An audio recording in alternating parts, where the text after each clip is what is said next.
Okay, today's second example is an example of pumping water. And we'll start with a fairly easy one and fairly subjective, I guess. A 10-foot high cylinder, I'm sorry, I didn't do a very good job of drawing to scale, but a 10-foot high cylinder with radius 20 feet is full of water. This thing is full of water, and water weighs 62.4 pounds per square foot. Now, notice in the rope problem, I gave you the mass density, mass per meter there. Here I'm giving you the weight. So I've already given you the force. It takes 62.4 pounds of force to move a cubic foot of water. How much work is done in pumping all of this water to the top of the tank? I want to empty it. I'm just going to pump it up and let it go over the side. How much work is done? Okay, the wrong thing to do is to find the volume of the tank and how much it weighs for all that water, and then say I'm moving that water 10 feet, because I am not moving all of the water 10 feet. The water down near the bottom of the tank might move 10 feet, but the water that's at the top of the tank doesn't have to move that far. So let's see. What I'm going to do then is I'm going to divide this up into, this is very bizarre, slices of water. And so a single slice of water, kind of like we did the rope, a single slice of water is going to look like this, let's say. I'm not doing a very good job of actually hitting the marks I made. So there's one there now.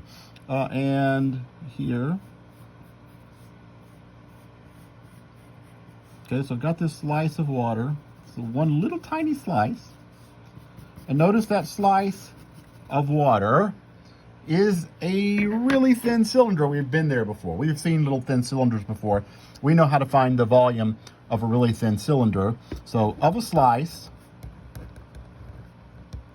the volume is pi r squared. The radius here, that's 20 still. H, and that's that little height there. That's what we usually call dx. You know what? I didn't put an axis here. That's 0, that's 10. Let's call it that. Okay, so the volume is that. So the weight is therefore, so that many cubic feet. So the weight is 62.4 times that. And I'm just going to go ahead and multiply 20 squared is 400.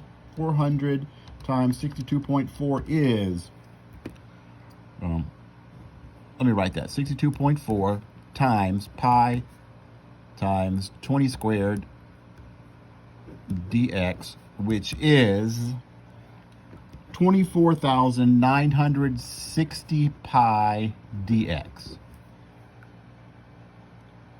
Okay, so that's the weight, and that would therefore be the force I would need to move that slice from where it is to the top of the tank. Okay, what's the distance for a slice? Well, it's from 0 out to there, and that's the distance we call x, or y, or t, or whatever variable you like. I wrote dx here, so I'm using x.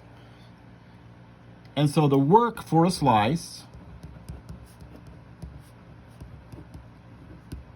is, yikes, 24,960 pi x dx. That's force times distance.